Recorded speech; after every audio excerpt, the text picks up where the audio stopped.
spent most of that day rubbing my temples. My head was throbbing, the kind of headache you don't just shake. So far, my investigation, if that's what we're calling it, hadn't yielded a lot of results. Sure, I felt like I was making progress, but all I really had now was a name and a place. Companist and Garrett Hall. I figured that anything to do with the Lady of the Lake would have had to happen around Lake Kingshot, and anything around Lake Kingshot backed onto the Neverwood. So I doubted I'd find much. But I thought that the best people to ask would be the Neverwood Exploration Club, NEC for short. But it felt like a stretch. After all, they couldn't be much more than just average guys who liked bushwalking. Although there had to be some reason that they kept getting arrested. All I could do was hope that it wasn't due to something too criminal, like gangs, drugs, or some crap. But here's the thing. Regardless of the reason, it was clear that the police had a close eye on them. So whatever I did, I had to be careful. I waited until night before I headed out. I tried to look as casual as possible, but still had my hoodie covering my face as I made my way to Garrett Hall. The way there was poorly lit. The streetlights had to be at least a decade out of date. But then, I suppose Duskbowl isn't exactly the kind of town where you go out at night, so the council probably thought that no one would notice or care if they skimped out on them. There were a few sheets of paper blowing down the road next to me. I could only assume that they were letters or something from the flower board. It made me think. How many hundreds of people had gone missing in Duskbowl's long history? Was there ever anyone else that, when looking for them, the same way I'd gone looking for Marshall? If they had, what happened to them? Did they find their person? If they had, why hadn't I heard of them yet? And if no one had gone looking, that just goes to show how hopeless this damn town is. I tell you what, once I found Marshall, I wasn't going to step foot in this place ever again. I could go back to the city, I said to myself. I thought that maybe I was ready to, but with that thought came back all the memories. I winced. No, not yet. Garrett Hall was at the end of the street on my right-hand side. It wasn't the prettiest building. Small, large windows and 2 alleyways on either side, both of which looking dingy enough to be where Batman's parents got killed. Across the road from Garrett Hall, though, was a cop car, barely hidden under a tree. I quickly ducked into one of the alleyways before it saw me. Damn, I thought. These guys just won't let up. I rubbed my forehead again as a shot of pain fired through it. Damn headaches. I think they're getting worse. I looked up and down the alleyway, trying to find anything that could lead me to the NEC, a flyer, anything. There didn't seem to be any way into Garrett Hall without being in direct view of the cop car either. After a little bit of searching, I saw a man at the mouth of the alleyway. He too was wearing a hoodie and was clearly trying very hard to look as unnoticeable as possible. Jesus, did I look like that? Seeing very few options, I decided to take the chance and ask if he knew the NEC. But hold on, I wasn't the most up-to-date with the news. Was it even legal to talk about the NEC anymore? It was the kind of question more fitting of Lenin's Russia than a country town, you may think. But from what I had heard, the sheriff's department was getting closer and closer to a policy of by any means necessary. So I approached the subject in the most casual way that I could. But let me tell you, I don't really do casual. I walked up to him, rested my hand on the wall, and tried a confident, "Hey." I was trying to sound cool and calm, but he looked at me like I was the world's worst hooker. I tried to save it. So, you like hiking? At first he wanted to leave, but then I think he caught on to my cryptic little opener. He looked me up and down, I think noticing that I was clearly not a cop, but he was still unsure. That depends. Where? He was certainly cautious. Woods, mostly. Well, duh. Where else do you go hiking? I meant specifically. Was this a trick? Something to get myself caught? I looked behind me to see how much space I had to run if this bit me in the arse. I took a deep breath and said, more like a question than an answer, "Companyist?" His face turned white as a sheet.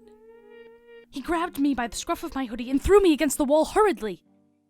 Where did you hear that name? His face now close enough that I could see his green eyes and bushy beard. I scrambled for words, eventually just blurting out, "Lady of the Lake!" He eased off a bit, but kept his grip. Why? Why are you looking into this? I hadn't said the words out loud yet. It hurt a little when I did. I lost someone. The man let go.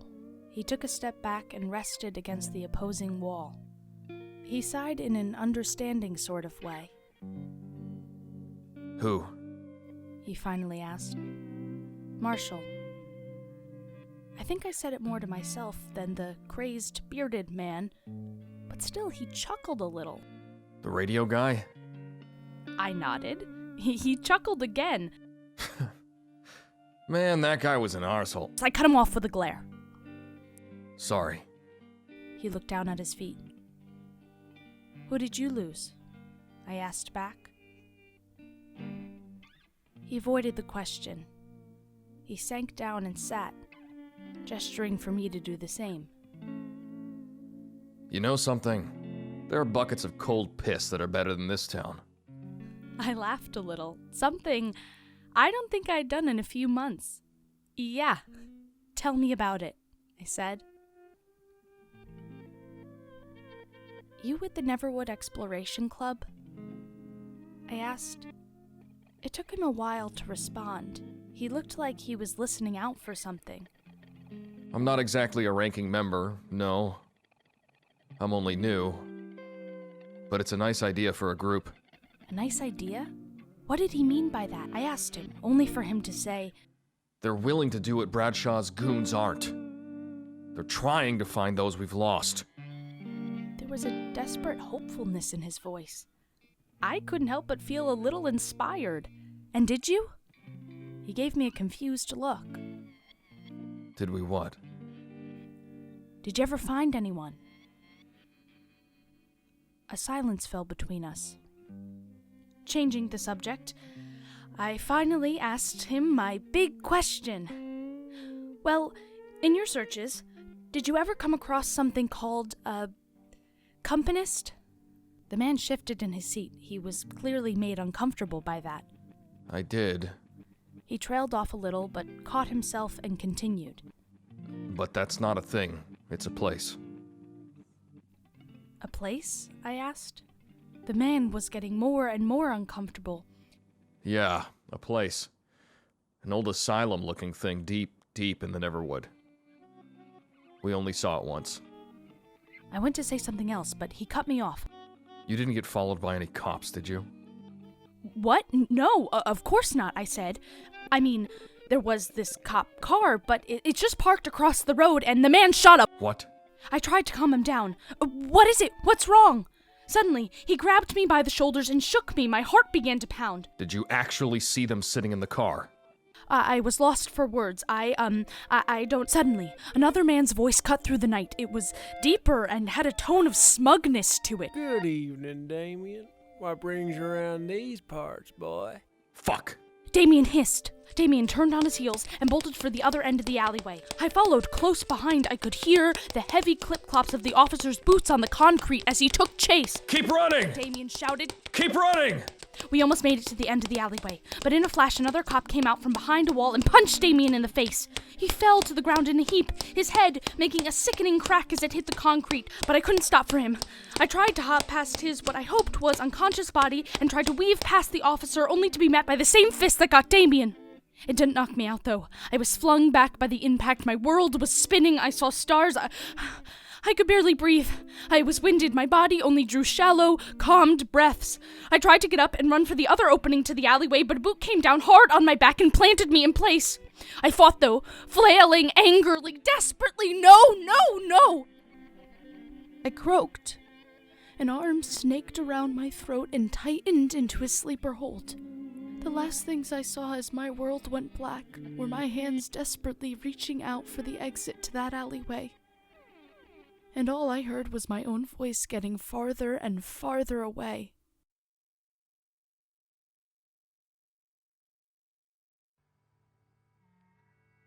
I winced as I woke.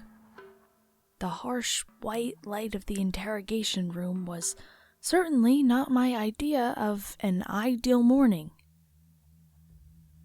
There were no windows, just a table, a door, and a one-way mirror.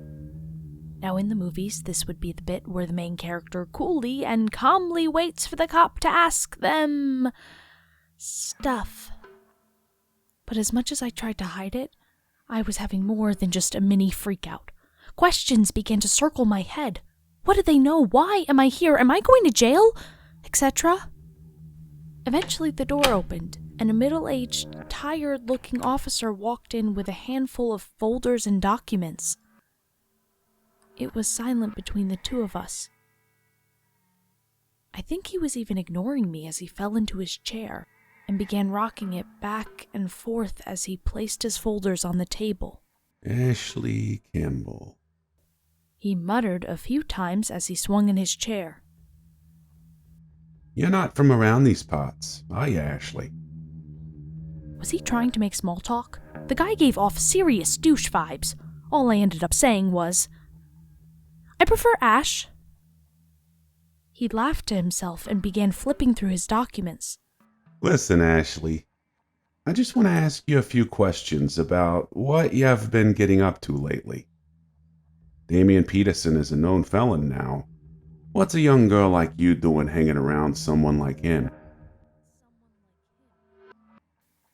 I was relieved to know that this wasn't about me, but craziness aside, Damian seemed like an alright guy, so I wasn't sold on the idea of selling him out. Nothing, I just bumped into him tonight. I've never met him before. Telling the half-truth in that situation didn't seem to be a bad idea. To a point. All right. After you bumped into him, what did you two talk about? Some of our constables says that it looked quite passionate. The weather, I said sternly. The officer scoffed. I have no doubt. I mean, it'll be summer soon. This year's bushfire season is sure to be a bad one. And I have no doubt that'll hinder any Neverwood exploration. Huh, so that's what he wanted to talk about. But I knew how they treated the NEC. Like hell I was going to want to be incriminated with anything to do with the Neverwood.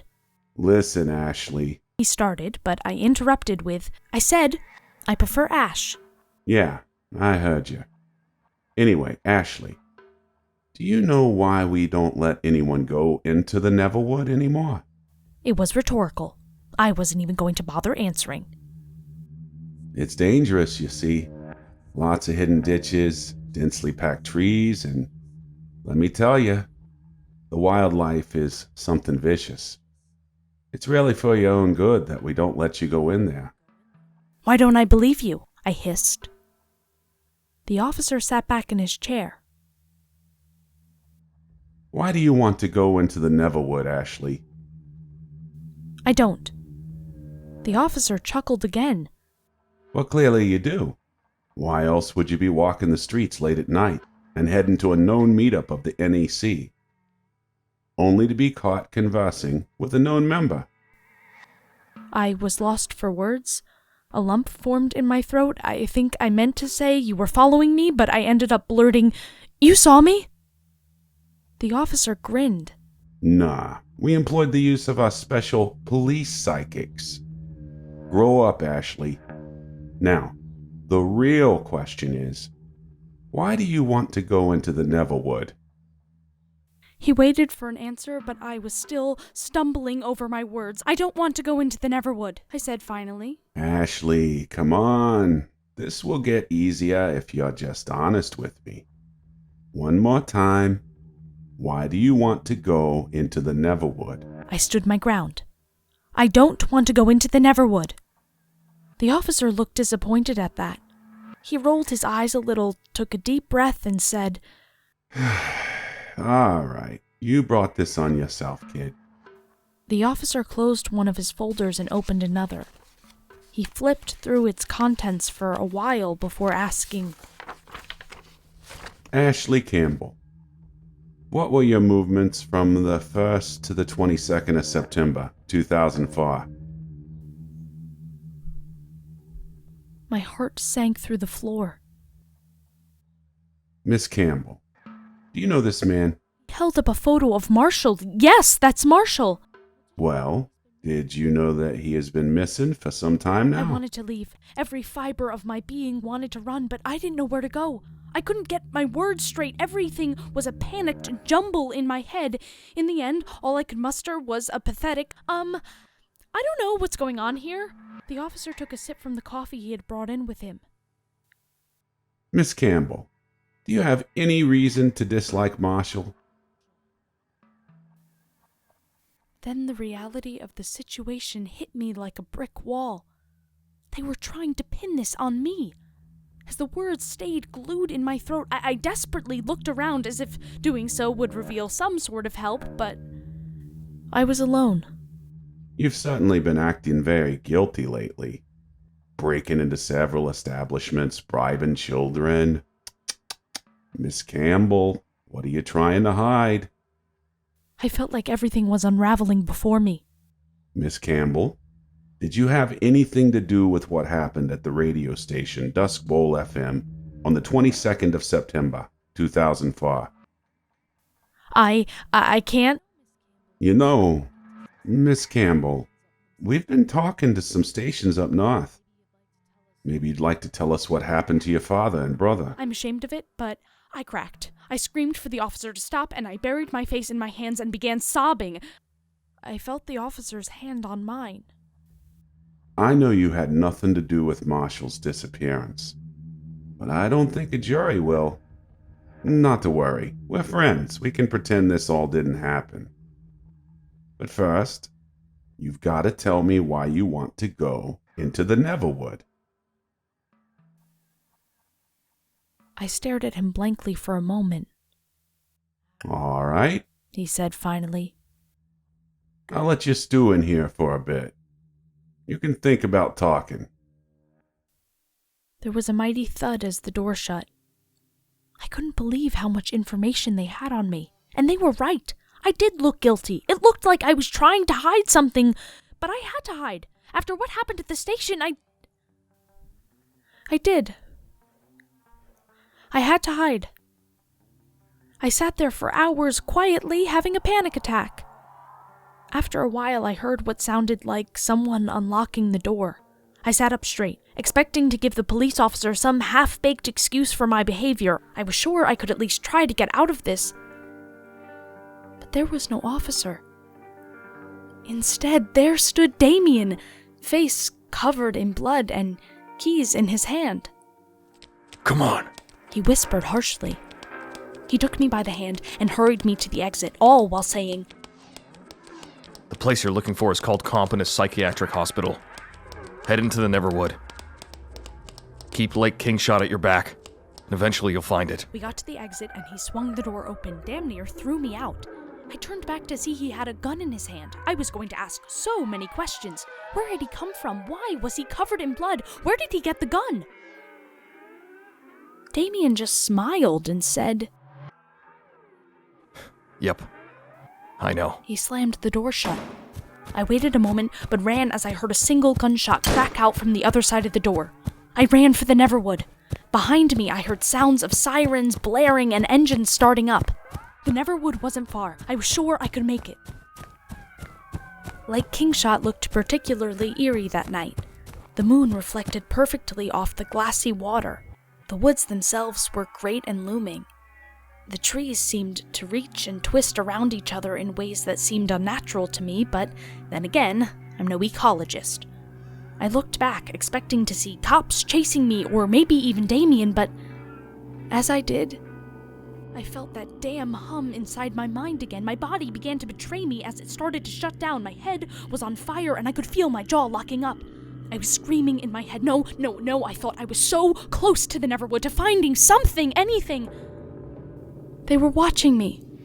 Not it, but they. As I looked back towards town, I saw them. Eye people, easily more than a dozen. All of them unmoving and silently staring. My whole body was shaking erratically, and I felt warm blood trickling from my nose. My jaw tensed and made an audible click as I forced out the words, "What do you want?" My scream sounded desperate and guttural. My eyes shut, trying to block the eye people out, but now even the mental image of them began to hurt. The cops had to catch up to me soon. I had to move, but my body wasn't listening. "No," I hissed. It made my head feel like it was on fire, but I forced each and every limb to move. I winced to my feet, eyes still firmly shut, and trying to think of something other than the eye people. I tried everything. Marshall, my worry about being caught, what happened at Duskbowl FM? But I knew what I had to remember to survive this. I thought of my brother, of my dad. I thought of the accident. I forced myself to remember every painful memory. I had to get the eye people out of my head. Still, it wasn't enough, so I visualized the accident. The way he looked as he laid on the ground. I remembered every little phone call and late night up crying. Tears streamed down my face, but a hopeful, almost manic laugh escaped me as I felt my legs respond. It was easy, just one foot in front of the other. And like all those that came before me, I clambered over the fence and disappeared into the Neverwood.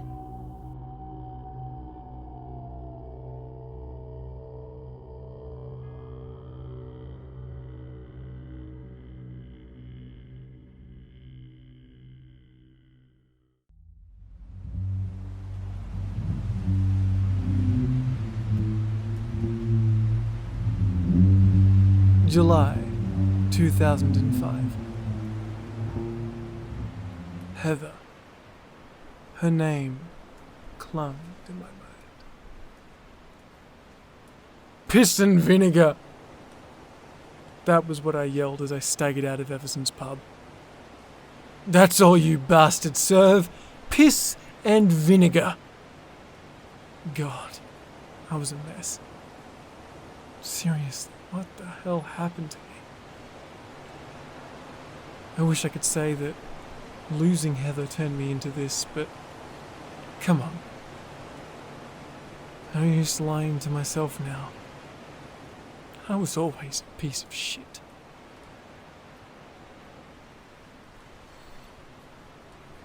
Look at yourself, Damien. Would you want to live with you? She probably just ran away.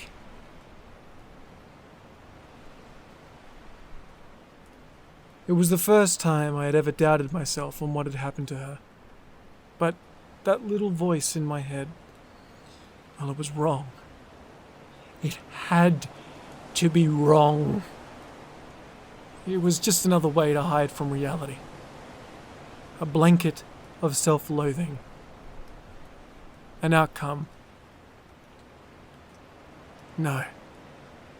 I knew what happened to her. I knew where Heather was. By the time I had awkwardly shuffled there, bottle of Jack still in my hand and slurring to myself, night had well and truly come. The vast expanse of the Neverwood looked strangely pretty at night, the trees illuminated by only the moon and the dim light of the sheriff's barricades that now encircled the whole forest.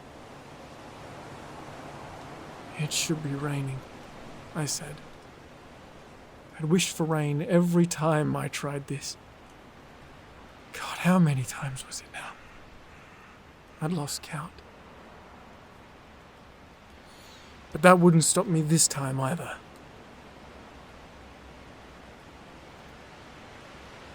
It was pouring on the first night I tried.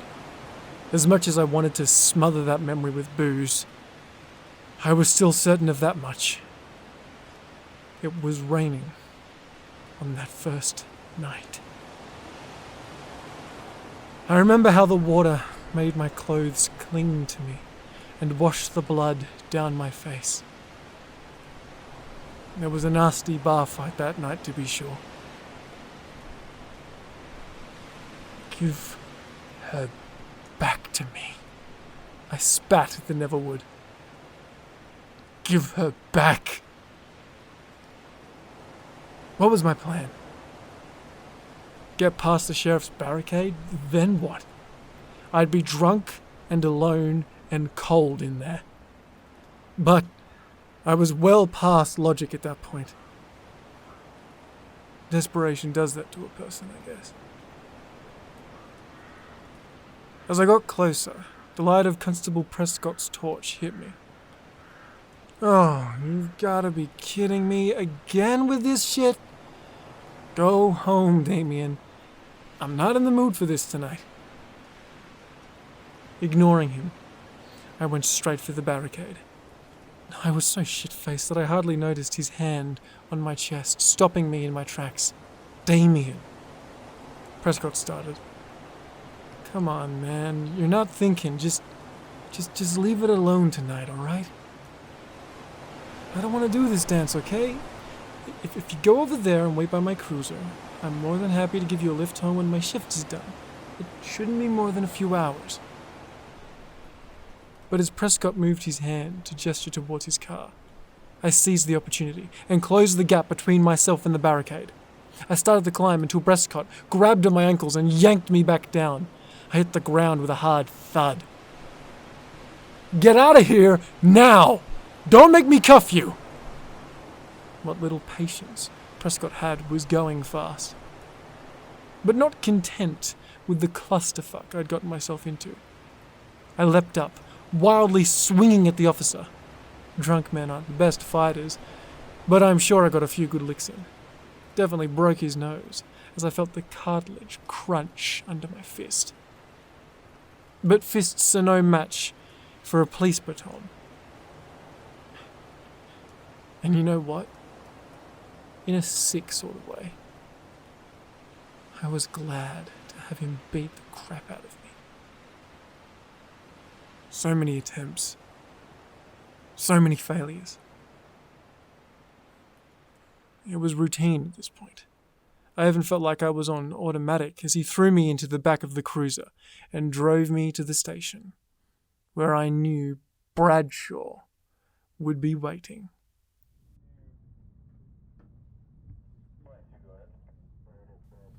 I was no stranger to the sheriff's interrogation rooms.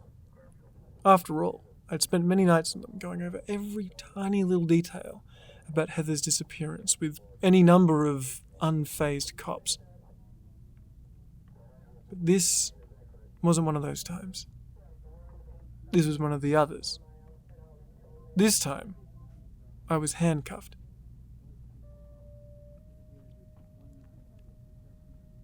I knew it was Bradshaw just by the way the door opened. The sheriff had this swagger about him. He was the kind of man that had survived by assuming that he had won every conflict before it started. I think doing that gave him a sort of hidden focus. You wouldn't know just how fucked you were until Bradshaw revealed his trump card. And it was almost always a card you had given him. He fell into the chair opposite me and offered me a cigarette before lighting one up himself. You know, the only person I want to see this late at night in handcuffs, oh gosh, it would have to be... He paused, taking a drag as he carefully considered his choice. I know. There's this little blonde that works down at Everson's. You've probably seen her. She wears these tight little gym shorts. He trailed off again. I wasn't in the mood for this, though. I groaned. Get to the point, Bradshaw. The sheriff wasn't the kind of man to raise his voice. He just shot me a look that said, "Watch it, boy." And I knew to shut up. Here's the thing, Damien. I sure as shit don't want to be down here every other night, and I know that you don't either. But we've had the conversations, and we've had the cell time. It just seems like you're not grasping what the words "no entry" mean. I admit it. I was threatened by him. My heart rate raised just as he started talking. But I still had a little bit of bite in me. We wouldn't be in this situation if you knew how to do your job. How long have I been begging you to help me find Heather? And what have you done? Nothing. Bradshaw chuckled at that. It made my blood boil. Just how flippant he could be about all this. How easy was it for him to absolve himself of guilt? The guy must have been a sociopath. Or a psychopath. I don't know the difference. And how exactly are we supposed to help, Peterson? You've given us fuck all to work with. It's almost like you don't trust us, which always weirded me out because I thought that deluded paranoia was something that only the old-timers got. I gritted my teeth. You know damn well why I don't trust you and your goons. It's no secret just how corrupt your little gang is. Bradshaw rolled his eyes. So, you want us to help, but you won't let us if we try. You're a special something. You know that, Peterson? I knew it made me sound nuts, suspicious even. But you'd have to be an idiot to trust the sheriff's department. These guys had a reputation of being nothing short of authoritarian. So like hell, I was going to trust them. Not only that, but then there's the subject of Heather. I let my mind wander a little, dwelling on memories of my sweet girl. The ones that hadn't been locked away, buried. It was hard, I admit. Even thinking about her brought tears to my eyes. And that was one of the issues. I missed her, and I wanted her back, but I couldn't bear to think about her. Hell, I hadn't even been in her room since her disappearance. I told myself that was because I wanted her to come back to her room exactly the way as she had left it. But honestly, it was really because I couldn't bear to look inside. I couldn't bear to face it. All we got to go on is your initial statement. I'd go grab the file, but at this point, I could recite the damn thing in my sleep. I made that statement the morning after she vanished. And looking back on it, I'd have to give Bradshaw at least some leeway. After all, there wasn't a whole lot to go on in it. I mostly just rambled on about how I bashed up the McCormick boys for 3 pages. Earlier that night, Heather had told me that they cornered her and tried to get handsy. And I admit, the guys were my friends, but nobody touches my daughter. I was strangely excited to tell her that the bastards got what was coming to them. But when I got back home, Heather was gone. The memories were locked away. Bradshaw lifted his boots onto the table, as if he was trying to look like he was in some shitty 90s cop show. And in spite of all of that, you're still convinced she's in the Neverwood? I mean, Jesus Christ, Peterson. Look at yourself. The kid probably ran away. Not to mention, you got nothing to back up that claim with. You're just grasping at straws. I know she's in there, was all I could say. But Bradshaw was right, in a way. There was a level of false hope in my belief. But I knew she had to be in there. The Neverwood was where everyone in Duskbowl vanishes to. No, you don't. The sheriff grew just a bit sterner. And you're going to stop trying to find out. The Neverwood is closed off for a reason. Bradshaw stood up and got closer to me, resting his hand on the table. I coughed as the smoke from his cigarette blew into my face. You know, Prescott is a good kid. Hell, I like him. Reminds me of someone I used to know, actually.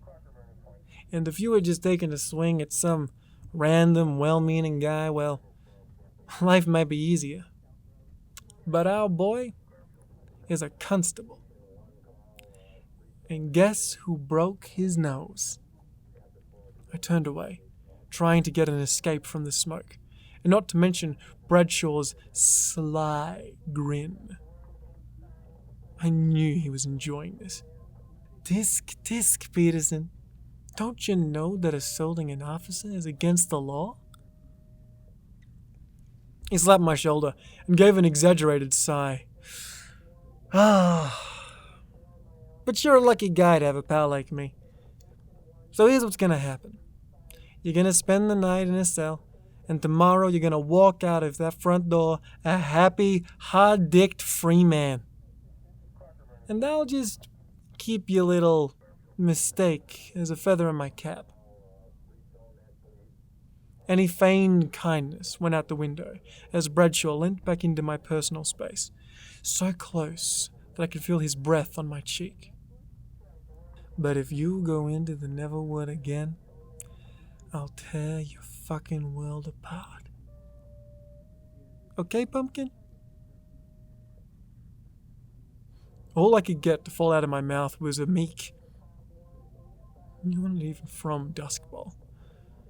Why do you care about this so much?" Bradshaw put his cigarette out on the table and went to leave, before turning at the door and grinning. "Nice chatting with you, Peterson." I said nothing. There was only one other person in the cell they chucked me in. An older, balding man who just sat silently. You can't blame him, though. You've only got two hobbies in a jail cell: sleeping or sitting.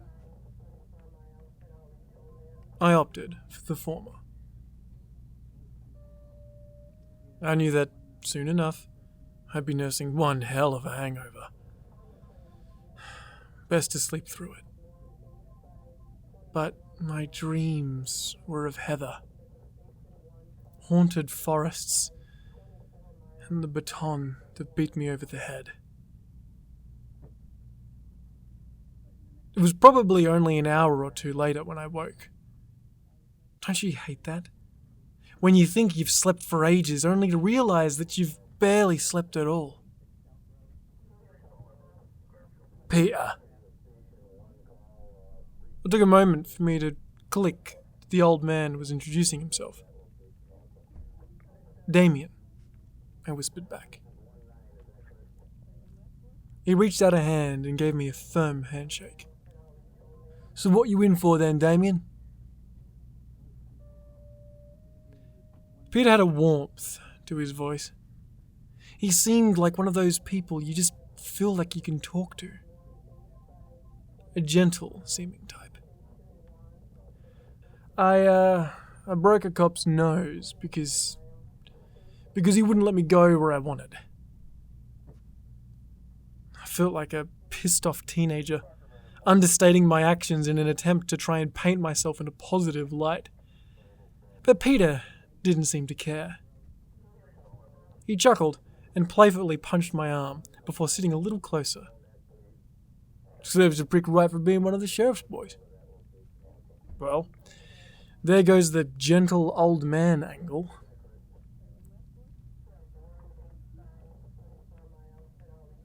I wanted to tell him I felt bad about it.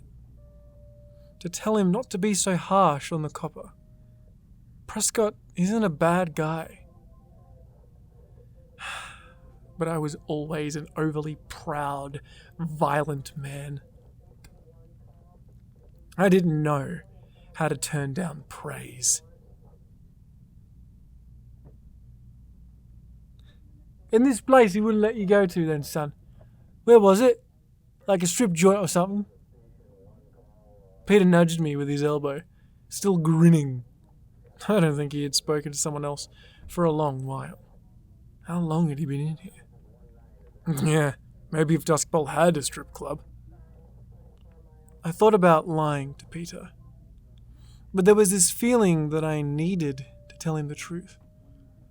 Almost like something was guiding what I was saying. A foreign idea planted in my mind. I was trying to get into the Neverwood. Peter moved back a little, his smile fading away. A pit grew in my stomach as the mood became serious. What do you want from that place? I didn't need to think about my answer. My words flew like a bull out of a gate. My daughter. I want to find my daughter. She's in there, I know it. Peter grabbed my hand and squeezed it softly. They all are, son. They all are, he said lowly. I stared for a second as I figured out what his angle was. Then it hit me. You're with the NEC, aren't you? Peter laughed. Well, I'm not in here for my award-winning smile. If you want to find your daughter, you're going to need help. And that's what the NEC is there for. Peter gestured to the station around us. These wankers won't help you. They've never helped any of us. They prefer if we just pretended that those we lost never existed. He spat. Snakes. He looked up to make sure there were no officers around the cell listening in before whispering in my ear. 113 Banksia Road. Ask for Ryan. He'll help you find your daughter. Memorize that address. Never write it down. Peter wouldn't speak of the NEC, or the Neverwood after that. For the rest of that night, he and I just chinwagged about general crap. It was the first real conversation I'd had in a very long time. It was nice to just laugh and joke with someone again. When the sun peered through the small window at the top of our cell, an officer came and got me, and quickly ushered me out of the station. I didn't even get a chance to say goodbye to Peter. I didn't even get a chance to thank him either. Still, in my head, I wished him luck. And he was going to need it. Being involved with the NEC was the quickest way to shoot to the very top of Bradshaw's shit list.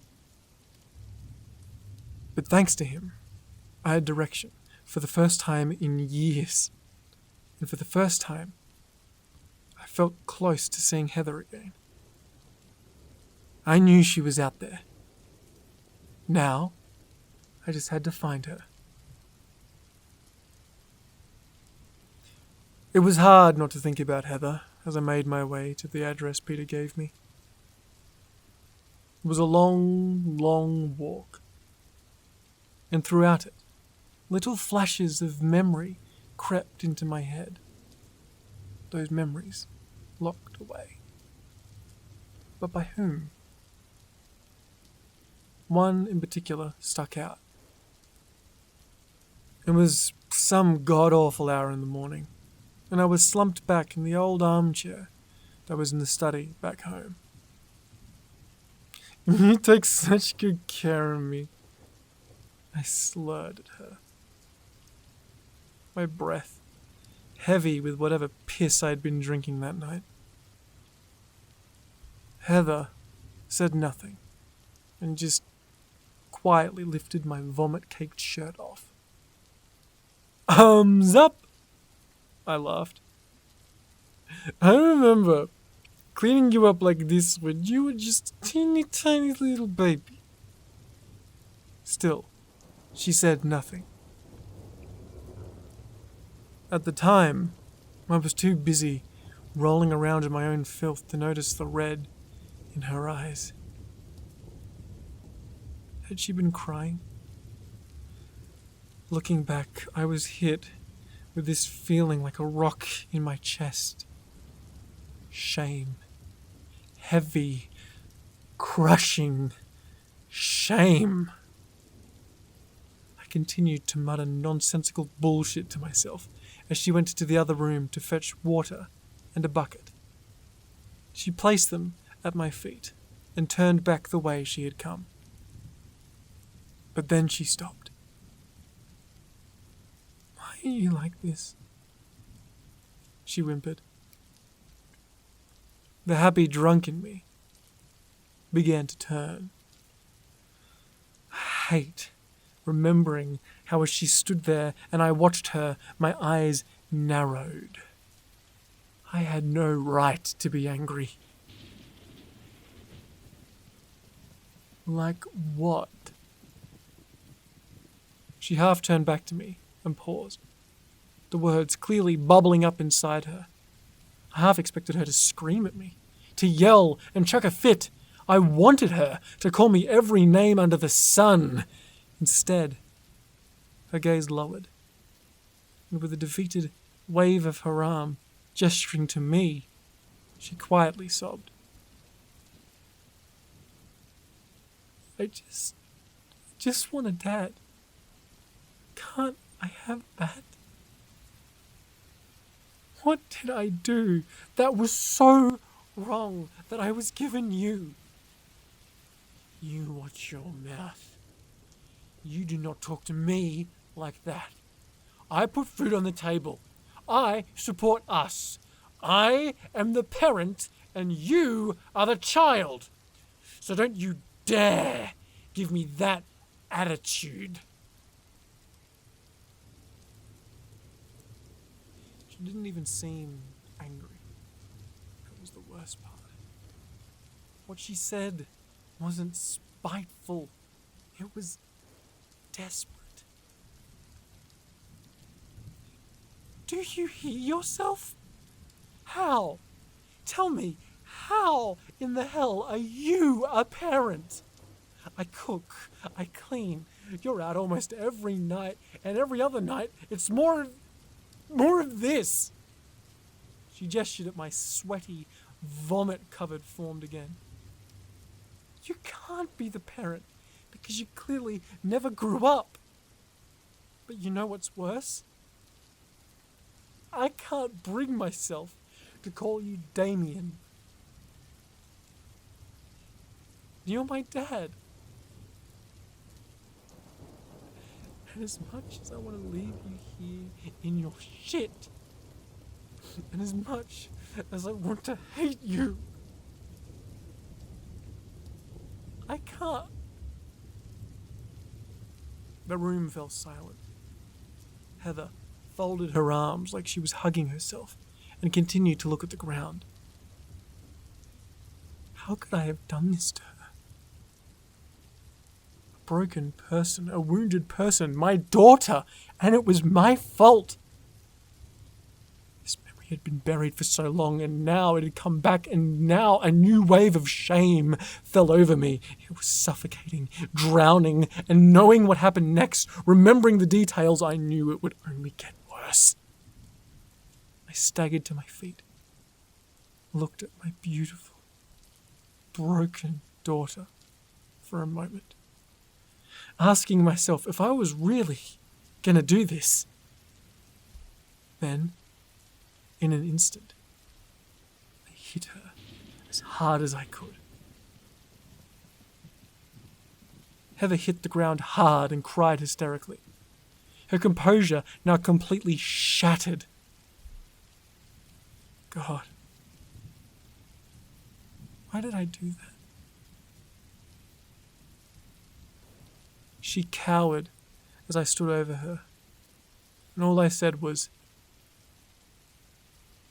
"Go to your room.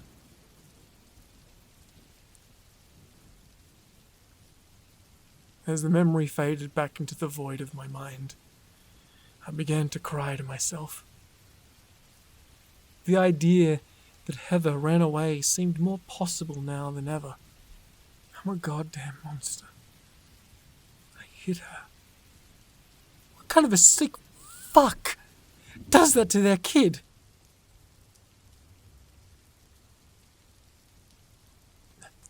The beer. I tried to console myself. It wasn't me. It was the alcohol. I'm under control when I drink. It's not my fault. But I couldn't even convince myself. I was just fucking wired wrong. I'm sorry.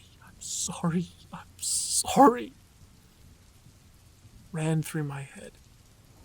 But I was still too much of a coward to say it out loud. That didn't stop the tears, though. My mind began to race with horrible thoughts. How many times had that happened? How many times had I hit her? Everything was a haze when I drank. Jesus. Did I hit her every time? I prayed to a God that I didn't believe in, begging for it not to be true. She didn't run away. She couldn't have run away. I was still unwilling to let the idea take root. To even consider it more would be to admit that I was someone that needed to be escaped. That I was a monster. A few more hours of walking, and I arrived at the address Peter gave me. It wasn't exactly a stereotypical base of operations. It was nothing more than a white brick house, not even a very nice-looking one. Those walls had seen some years. I tentatively knocked on the door, still not having decided on what I was going to say. A taller man answered. His face was weathered, and his ginger beard gave him an air of authority. "What do you want, mister?" The man sounded wary. He had clearly been dealing with secrecy for some time. Peter sent me?" I said. He looked past me. "And where's Peter?" I saw that the man's right hand was reaching out of sight. Was he holding a bat? Maybe a gun? "He's still in the sheriff's lockup. I don't know when he'll..." The man softened a bit. It was clear he was looking me up and down. Was he trying to see if I had any weapons on me? Maybe some hint that I was actually a cop? "You're here because you lost someone." "My daughter." I couldn't bring myself to say her name after the memory. Why did I remember it just now? Why had I forgotten it to start with? "We've never found anyone," he said abruptly. "Okay. The closest we ever come is maybe a small clue here or there, but that's it." "All right. And with no guarantee of ever finding anything to do with your daughter, are you willing to break the law and come into the Neverwood?" "I will risk anything to find her," I replied. The man gave a low smile and extended a hand. "Well then, welcome to the Neverwood Exploration Club." I had expected a far more efficient screening system. After all, I could have been a cop. But in the end, the NEC wasn't a professional organization. Just members of the community. They had to make use of what and who they had. Before going in, I affirmed to myself one last time. She's in the Neverwood. The man led me through what I assumed was his house. The walls were covered in maps and missing persons posters, and while they were in good condition, the rest of the house wasn't. Litter cluttered the floor, and dirty dishes could be found over every surface. Finally, we reached the lounge room. It was the only clean part of the house. Inside, I heard several people talking. Was this the legendary NEC? Everyone in Duskbowl had at least heard of them. They weren't what I expected. Ryan, by the way, the ginger-bearded man piped up, remembering his manners. Ryan gestured to the others in the room. It was mostly couples with one or two people on their own. Newcomers like me, I assumed. Some were quite young and clearly desperate.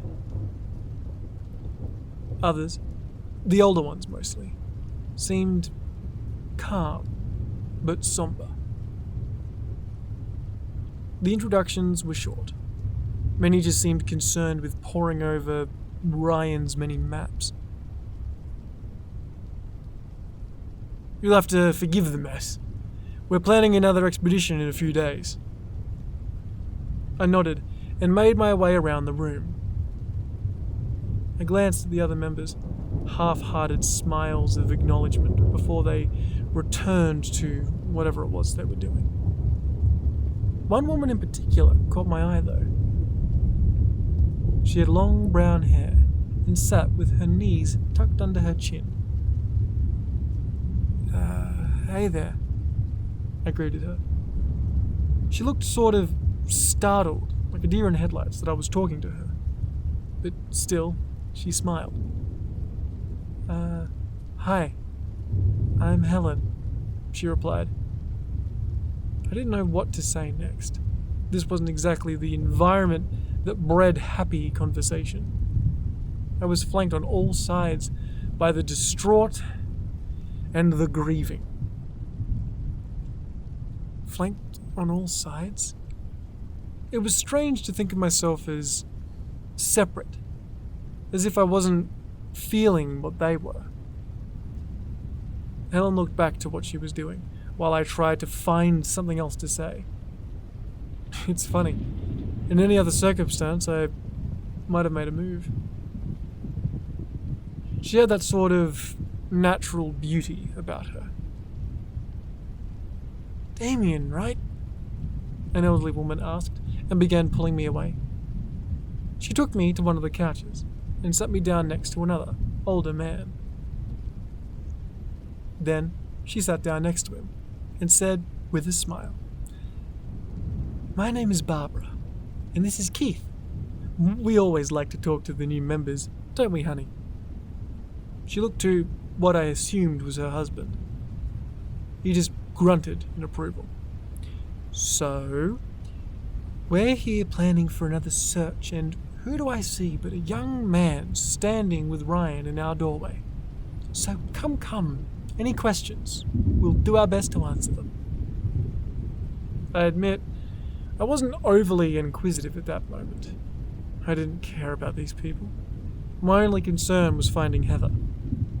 But still, I reasoned that if I had to go into the Neverwood with them, a bit of rapport wouldn't hurt. I guess... Why are people of your age doing something like this? Did you lose a grandchild, or... I trailed off. The moment the words left my mouth, she laughed a little, and I saw that she was sliding her hand across the couch, reaching for Keith's. Well, she started, we aren't actually looking for anyone anymore. We're here to help others find their loved ones. I furrowed my brow. What do you mean, anymore? I assume Ryan told you how often we actually find people. Yeah. It was starting to dawn on me. Well, we did lose someone. A very, very long time ago. Barbara was now looking behind me. Was she seeing something I wasn't? Or remembering something, perhaps? He was riding his bike. His little yellow bike. Riding it home from school. But he never She stopped again. Keith held her hand tightly, then finished with, "Well, now we try and help other people find their loved ones. There's only so long you can go without losing hope." The rest of the evening, I sat quietly, waiting for something to happen. For what seemed like hours, Ryan explained to us when and where we'd be entering the Neverwood. He made a point of mentioning to the newcomers that he was in fact a ranger, or at least a former one. So we'd have to follow his lead, and he assured us that we wouldn't get lost. He stressed just how dangerous this expedition could be. He certainly ensured that we knew every teeny tiny little detail of his plan. Ryan insisted that I stay a few nights at the house. Being a newcomer and all, he wanted to make sure I wasn't a plant. Wanted to make sure I didn't run off to tell the police where we were, I guess. Fair. The night before our search, Ryan peered into the spare room where he had set me and a few others up. "You might not find anything tomorrow, but know that no matter what, we'll still help you look. Okay?" Some of us nodded. Ryan had clearly grown cynical, but he was still determined to do the right thing. And that could be said for a lot of the people around me. They weren't just hoping against hope. No. They were willing to face Bradshaw's punishment just to help their community. These people weren't just looking for their family and friends. They were looking for everyone's. It was early in the morning when Ryan woke us all and mobilized the NEC. We piled into cars and followed his directions. He took us just outside the border of Duskbowl, to the back of the Neverwood. The sheriff's barricade was still there, but it seemed unmanned. Maybe they couldn't afford to have so many officers stationed here. Or maybe there was something else at play. "Are we sure about this?" I asked. Nobody answered. But after a while, Ryan said, "It's the only way in where they won't jump us. There's also some dense shrub nearby where we can hide the cars. Don't worry about getting into the Neverwood, though. They won't follow us if we're quick enough." I was confused. I scratched my chin and asked, "Wait, why wouldn't they follow us?" Ryan shrugged. "They never do." We moved swiftly and silently, and before I knew it, we were climbing over the barricade. It was surreal for me. I had been trying this for God knows how long now, and today, it seemed like it was hardly a challenge. Once my feet hit the ground, once I was in that forest, an intense coldness washed over me. There was an eerie iciness to the Neverwood. Once we were all inside, Ryan tapped his head and called attention to it. "All right, everyone, listen up. We stay together no matter what. Nobody, any reason, will go off by themselves. Are we understood?" Heads nodded, and a murmur of affirmation spread through the crowd. "All right, now, follow me. We're going to try and go deeper than normal this time. Bear in mind, you will not hear much of anything in here. I guess you could say that the silence is deafening. But don't let it get to you. We cannot, I repeat, we cannot afford to have anyone panic." I felt watched as we traversed the Neverwood. Like there was a pair of eyes on me, following me. The hair on the back of my neck was on end. It was terrifying, but somewhat fascinating to me, just how samey everything looked. I couldn't get over just how flat the inside of the forest was. We made camp several times and sat around several campfires, eating in silence. Throughout the entire journey, very few of us spoke. But Barbara and Keith still had a level of happy calm to them. Whether it was fake was irrelevant to me. I found that sweet, old couple calming. It's funny. If someone smiles with you through a storm, you feel the urge to smile as well. But looking at the couple, it made me think of what could have been if I stayed with Heather's mother. I hated myself for not even being able to remember her name. She was now just some one-night stand. That's all my daughter's mother was to me now. A one-night stand, nameless and forgotten. In the past, I was glad that she had given me full custody, but maybe things wouldn't have gone this way if she took that little, beautiful baby away from me. I was happy for having Ryan.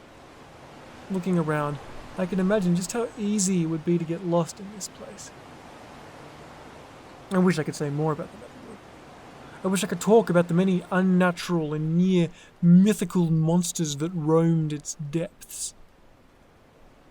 But I can't tell of anything of the sort, because there wasn't much to tell. This forbidden place of legend, though it was certainly creepy and in many ways unnatural feeling, just seemed as though it was a forest. That was, until the 5th day. The day before we headed back, we were in what I can only assume was the deepest part of the Neverwood. Light barely pierced the thick foliage now, but even so, I felt somewhat safe with the NEC. I guess it was a primal thing. Safety in numbers and the sort. That mentality had got me through the last week, I guess. But you can't exactly ask for an escort while you go and take a piss. So, alone, I walked away from camp. Once I was on my own, the feeling of being watched intensified.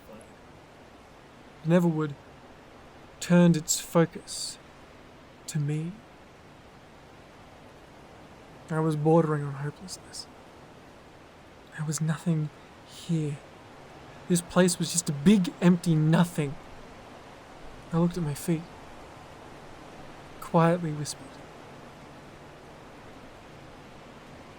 "She ran away."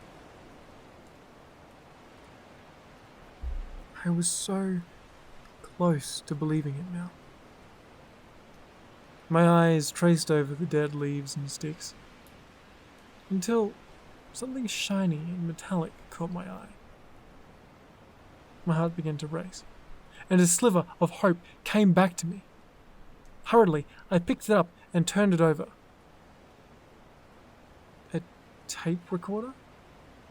I said under my breath. What in the hell was a tape recorder doing out here? Maybe it belonged to one of the missing. Yeah, that had to be it. I opened my mouth to call out to someone, but the words caught in my throat as I noticed a clearing ahead of me. What? A clearing? How could we have missed a clearing? I attempted to call out to the others, filled with hope now, but something stopped me. My voice fell silent as my eyes adjusted. In the clearing, I saw an old brick building being swallowed up by overgrowth. What in the hell? I could just make out the words Componist Psychiatric Hospital on a large brass plaque before I saw that thing. At first, I thought it was a person. But no person looks like that.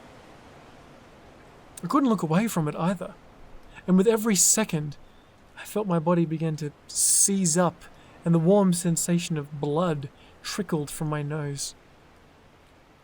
My head hummed and burned, vibrated unnaturally, embarrassingly. I pissed myself. Was that from the fear or my body betraying me? I knew the creature was getting closer. I could comprehend it, but I couldn't quite figure out how. It wasn't walking, or it didn't appear to be, and yet, before I knew it, the thing was just a few inches from my face. I wanted to scream, but all I managed was a whimper through my locked jaw. The thing was like a naked person, but every inch of its body was covered in what I can only describe as eyes. It was slimy and wet, and despite how close it was, I felt no breath on my face, and no smell came from its unnatural form. The wind blew through it, and it seemed to cast no shadow. It was almost like it wasn't really there. I wanted to vomit. I wanted to run. I wanted to scream. But as long as I stared at it, I was going nowhere. It was like its gaze held me in place. Look away. The words were not spoken, and I don't think they were the creatures. It sounded like they came from behind me, from a voice that was alien and deep. How close was it? Through the pain, I panicked at the thought of some unseen thing breathing against the back of my neck. I spun around to see. Nothing. Nothing but endless woods stretched out before me. My lungs burned as I tried not to hyperventilate. I took deep, shaky breaths. Was I going mad? For fuck's sake, Damien, now you're going mad. I was seeing monsters. And now there was one behind me. That eye thing. I knew the eye person must have still been standing there, but what was it doing? I expected its glistening, bony fingers to bury into my back and tear out my spine, pluck out my veins and make me watch, monster shit. But nothing. The voice had released me. I felt more and more like my thoughts were being guided, not controlled, but set on a path I would never have originally chosen. Or would I? No, not released. The voice and the creature had let me go. I had stumbled onto something that didn't want to be found. But what made me think that? And how did I find it? I heard Ryan's voice cut through the trees. Damien! You out there? Have you found something? I wiped the blood off my face with my shirt and threw the tape recorder back on the ground. If Componist didn't want to be found, I wasn't going to reveal it. No, nothing. I'm just taking a leak, I called back, trying as hard as I could to sound fine. I was so scared. I wanted to tell Ryan, I did. Maybe Componist was where our loved ones were. But I lacked the courage to face that monster again. Questions were asked about the piss on my trousers and the blood on my shirt as I got back to camp. I fell down while I was taking a piss and bumped my nose. That's what I told them. I didn't really have a better excuse. So I hid in my tent until we packed up to leave. The Neverwood wasn't a big nothing anymore.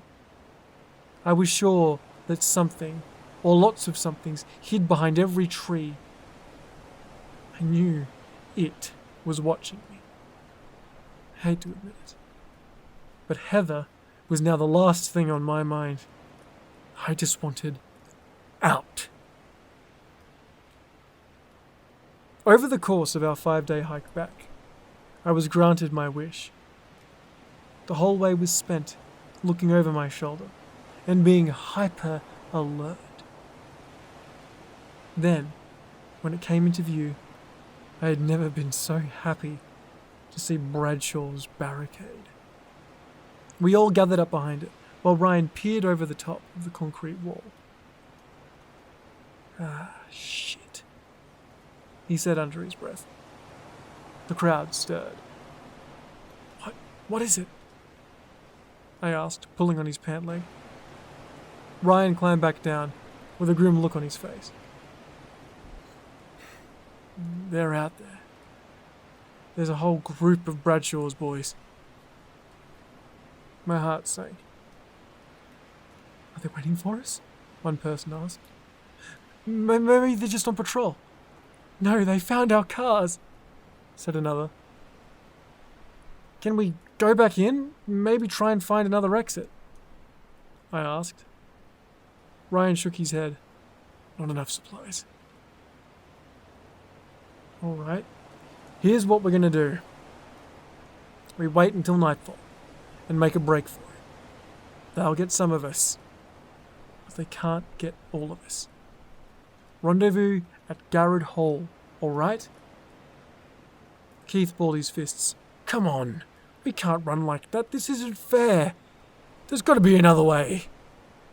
Ryan grew firm, if not a little erratic. Keith, look, I get that, but as far as I see it, we only have two options. We either look for another exit and starve, or we make a break for it now. Everyone hated the idea, but no one could come up with a better one. That, or they were too scared to speak up. So when night fell, we all climbed to the top of the barricade and prepared to jump and run. Okay, we ready? Ryan whispered. 1, 2, 3! Everyone jumped. We all flew off in different directions. There they are! I heard an officer cry out. Red and blue lights lit up the night as the sirens blared. I heard Helen howl out in pain. She must have rolled her ankle on the jump, and she was trying to crawl to her feet. But there were officers on her before I could even think about turning back. Freeze! An officer cried out, but we weren't stopping.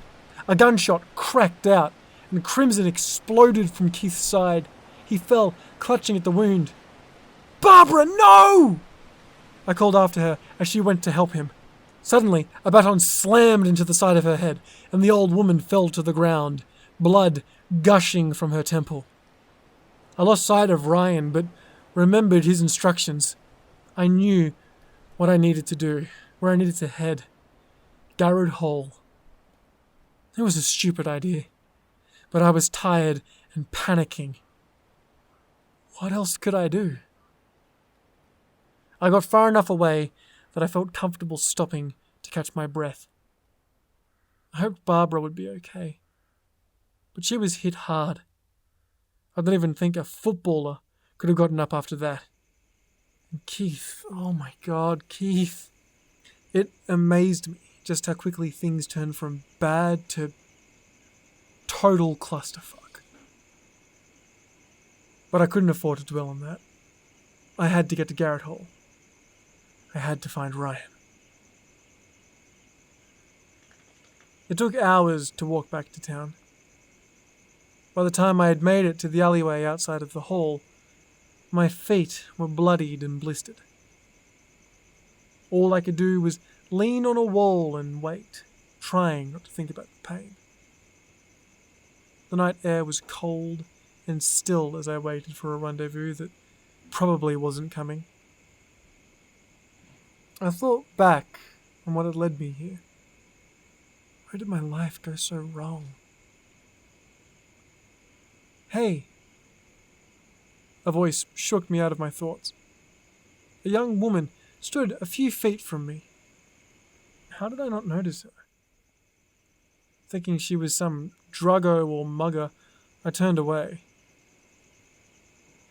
Her false confidence began to crack as she not so subtly said, "So, you like hiking?" Alarm bells in my head began to go off. Was she a cop? Who was this girl? She didn't seem like one of Bradshaw's. She seemed too... what's the word? Insecure? Weird? I played along, but kept my distance.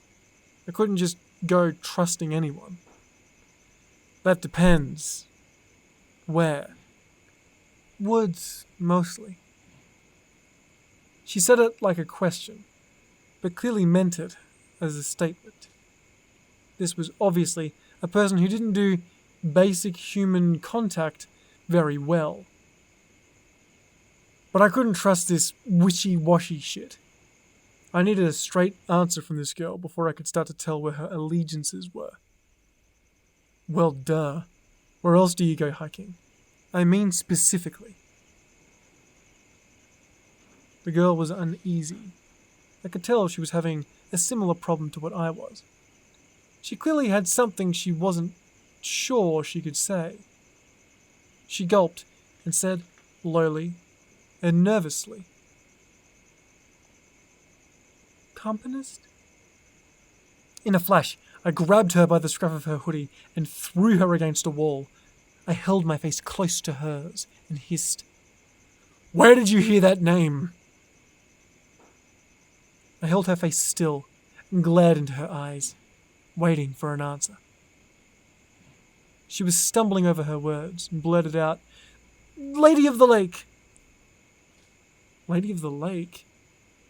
The old ghost story? I reasoned that this girl clearly had no idea what she was talking about, or was just crazy. So I eased off. Still holding her hoodie, I tried to steer the conversation back to Companist. Why? Why are you looking into this?" I asked.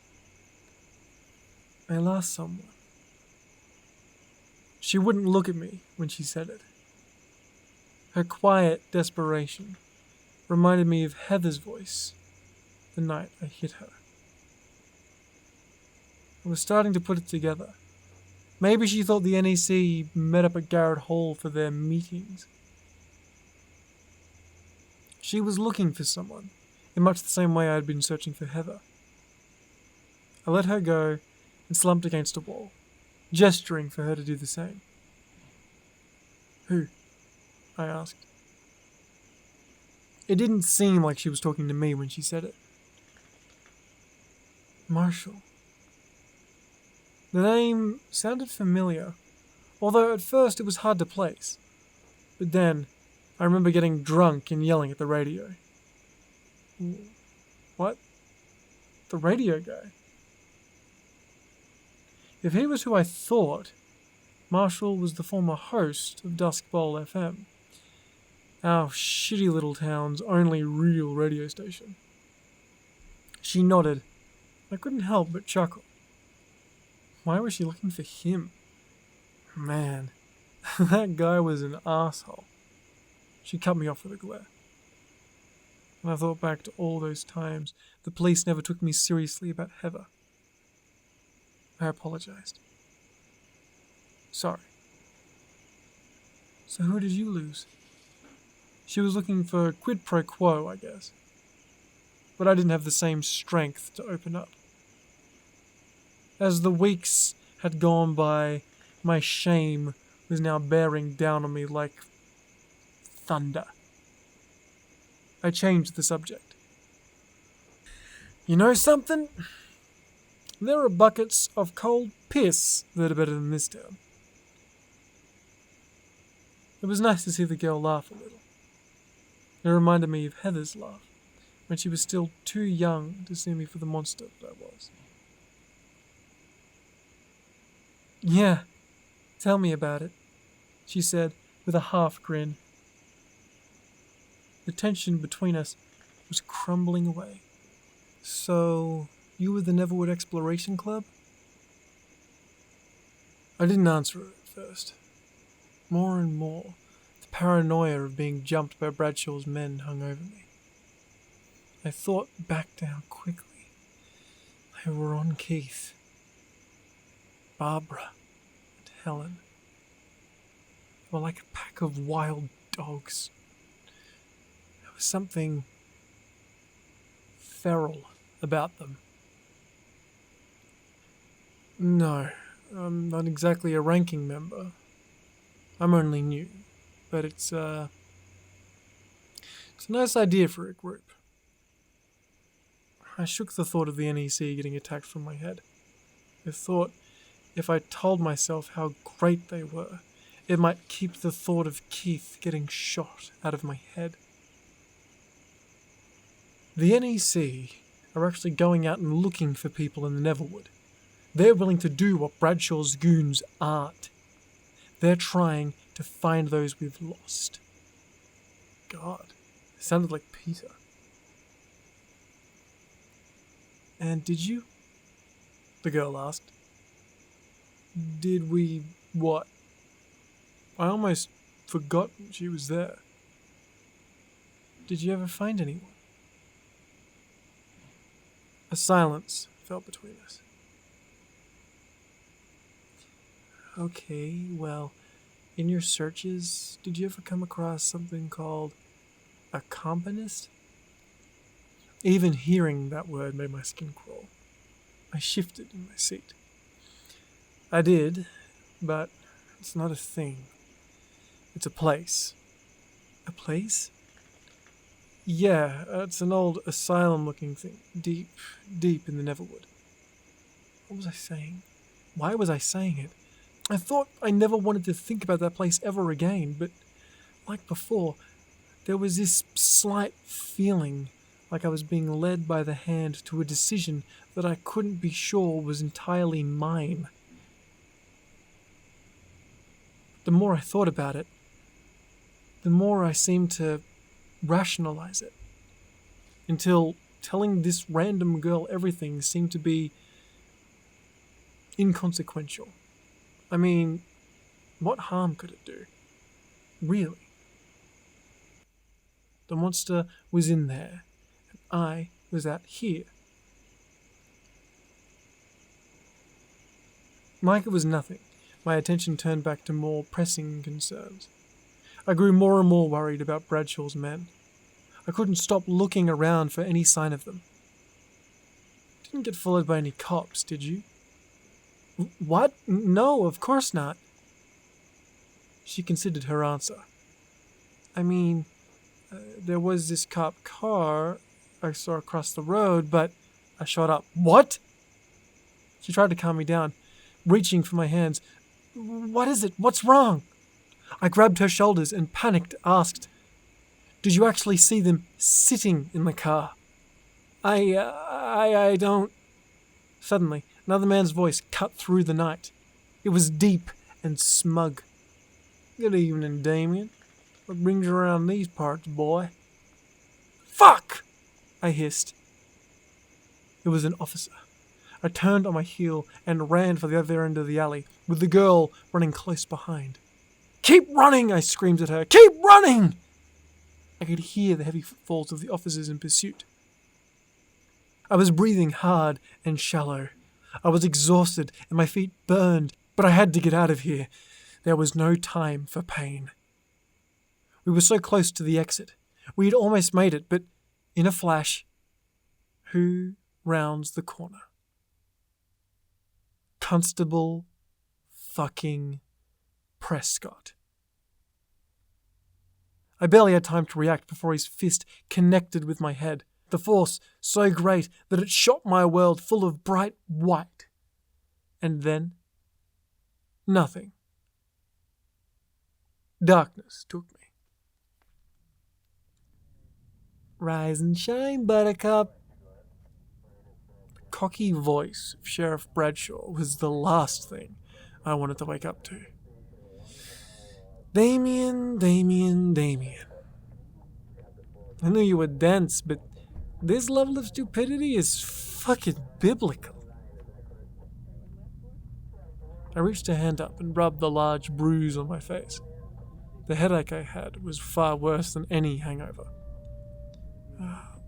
Bradshaw.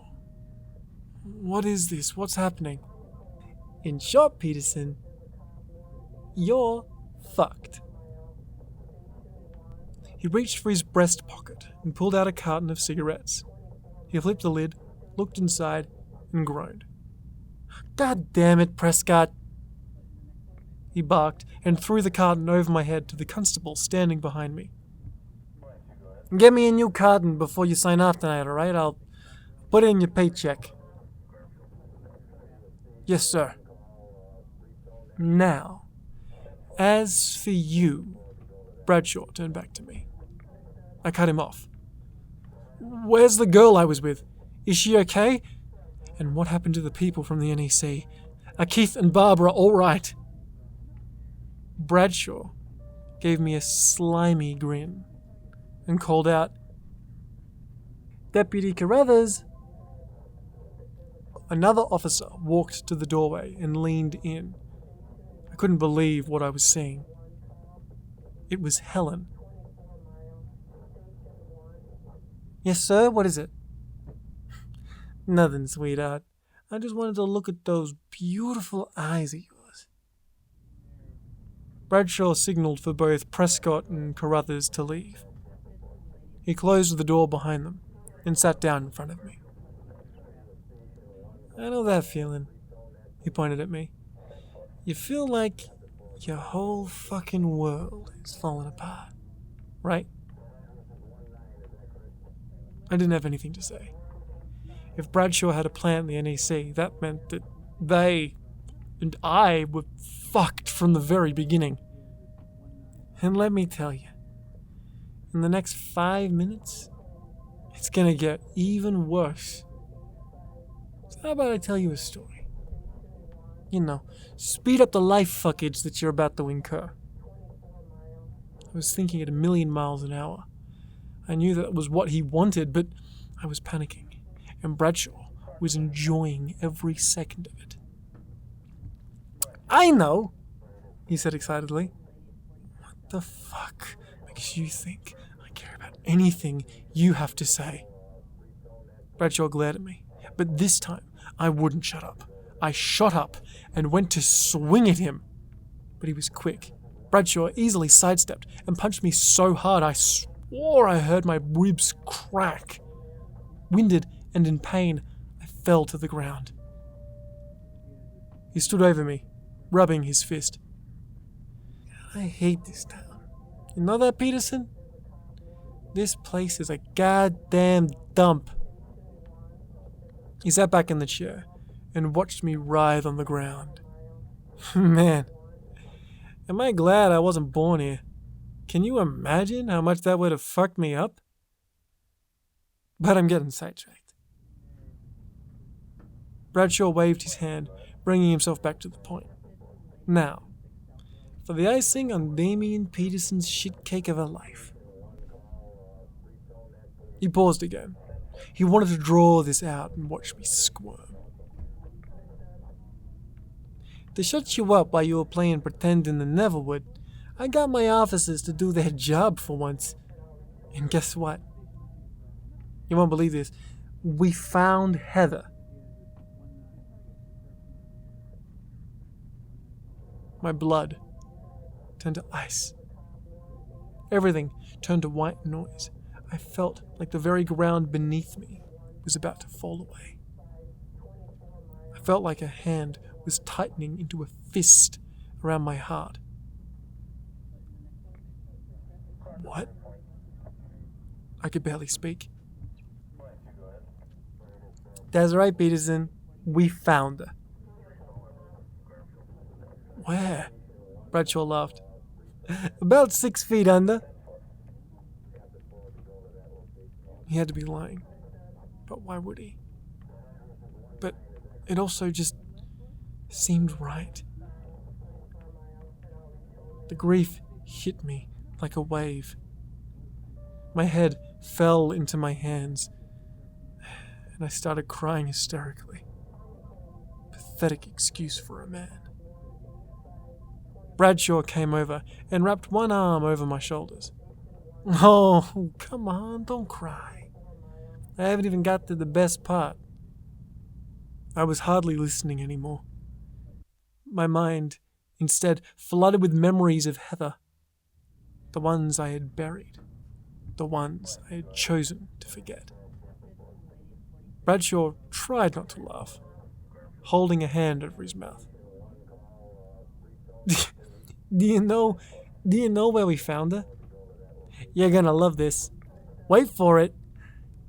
Under the house. The sheriff almost fell over laughing, but I was in shock. What? My crying stopped. The tears were replaced with a horrified realization. And judging by the coroner's report and the blood we found in the bedroom, it looks like all those years ago you went out, bashed the shit out of your friends, your only friends, for touching your little girl, before coming home and choking the bitch to death. It made too much sense. Repression is a powerful thing.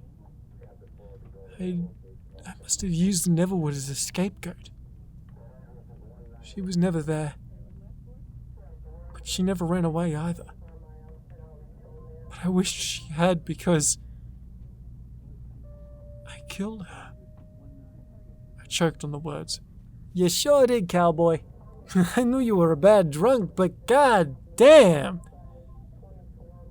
Bradshaw just kept talking and talking, but his words fell away. She had told me that my friends, my only friends, had touched her. So naturally, I went and showed them why you don't ever fuck with a father. But after that, what did I do? What did I do? What did I do? What do I always fucking do? I just had to go and have a drink, didn't I?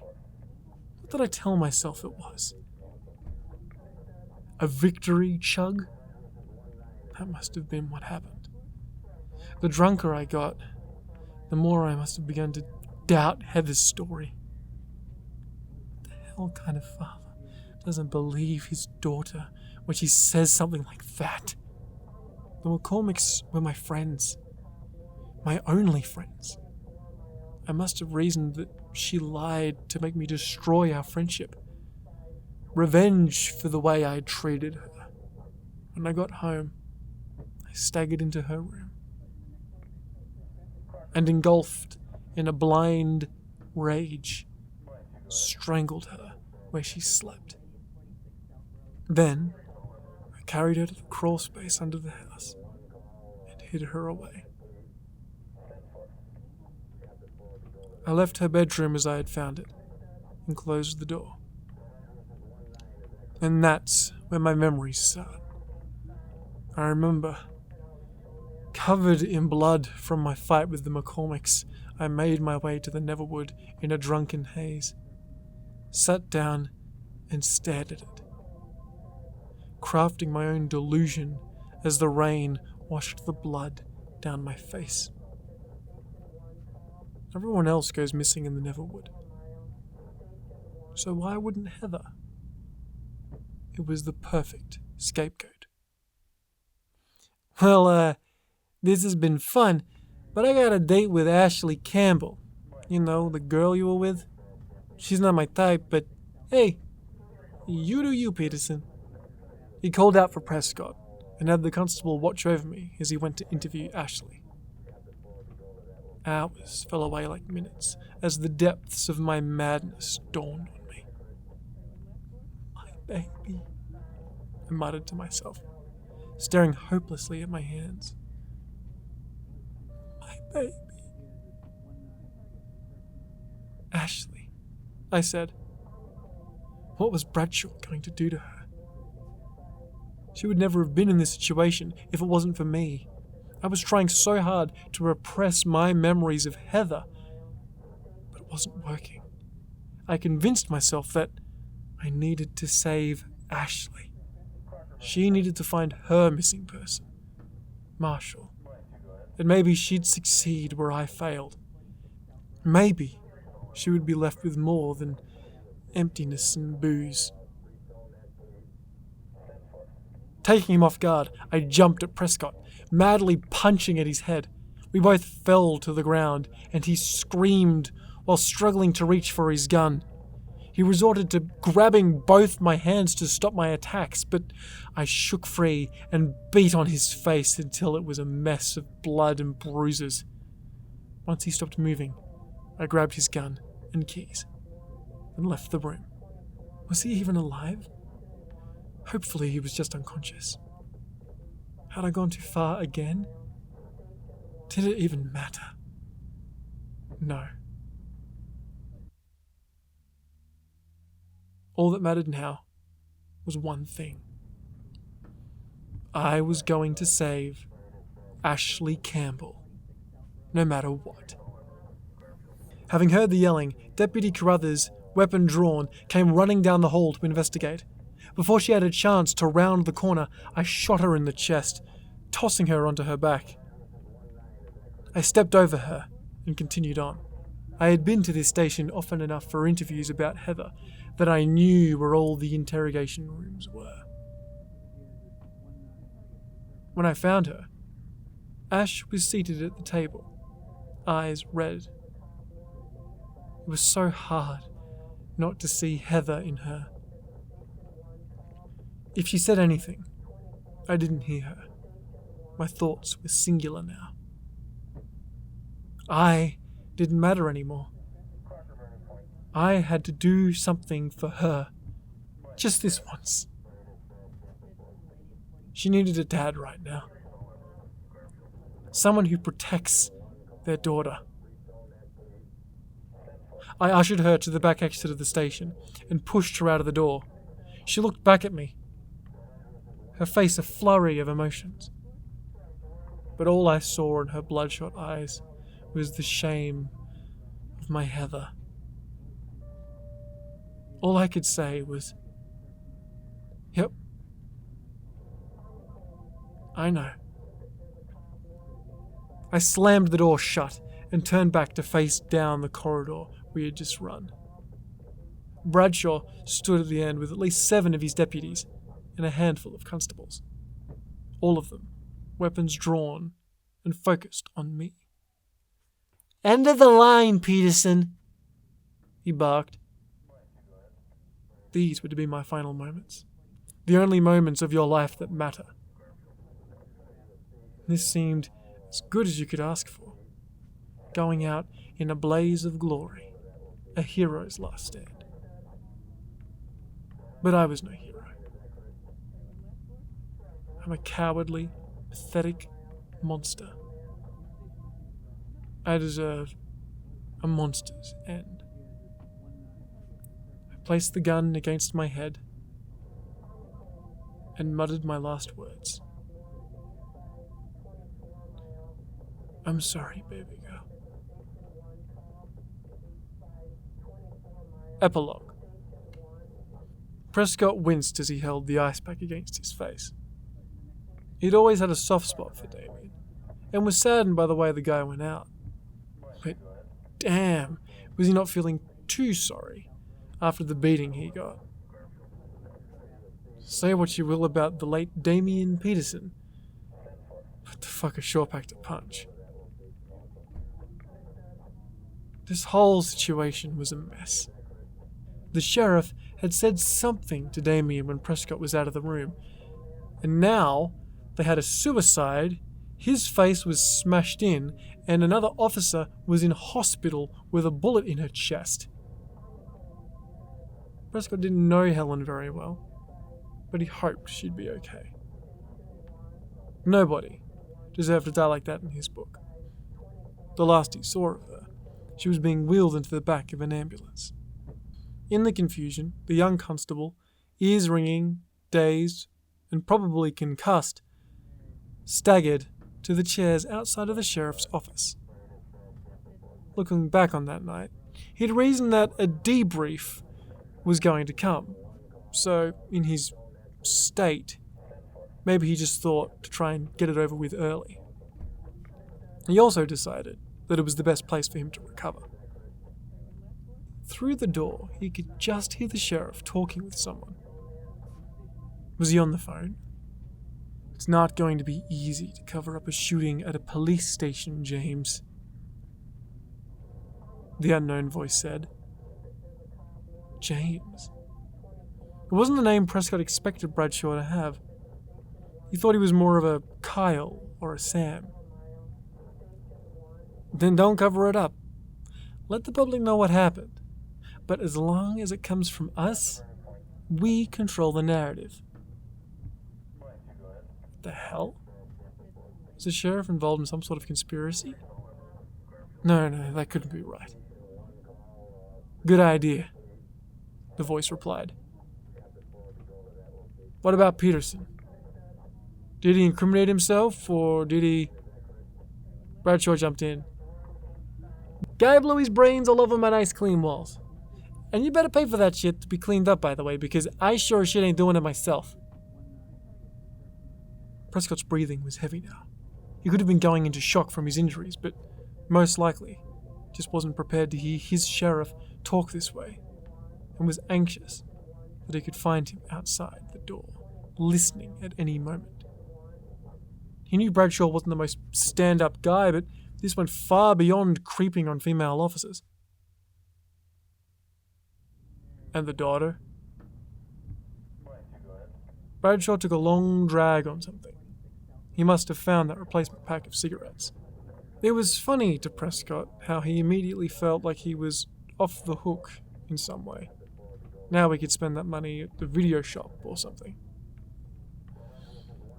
I told Peterson that he killed her, and you know what? He believed it too. But no, she's just fine. Bradshaw had a grin in his voice as he said that. The other voice paused for a moment. And are you... It trailed off. Doing that large-scale shit again? Bradshaw ended. Fuck no. Definitely not after last time. But one runaway with a dead daddy? And in a town like this? Well, I hardly think it'll matter in the long run. The voice on the other end sighed. Well, as long as you don't let it get out of hand again. Prescott heard him smile again. What can I say? Old habits die hard. Who was that voice? Prescott didn't know it, but it was commanding, with hard word pronunciations. Whoever it was, they clearly had power, and a great deal of it. Your deputy. Is she dead? Still too early to call it, but if Peterson had killed her, well, we could have wrapped this up right there. I admit, it was a good plan. Hey, murder or suicide, the way that we pushed him, he was gonna go one way or the other. I just didn't think the fucker would try going for both. But hey, I gave him the means, I guess. You know, I didn't even cuff him. Yes, James, you truly are a stand-up officer. Bradshaw scoffed as he hung up the phone. Yeah, up yours too, dickhead. When Bradshaw opened his door to see a bloodied and bruised Constable Prescott, his demeanor changed. Well, howdy do, he said. Don't you look like shit?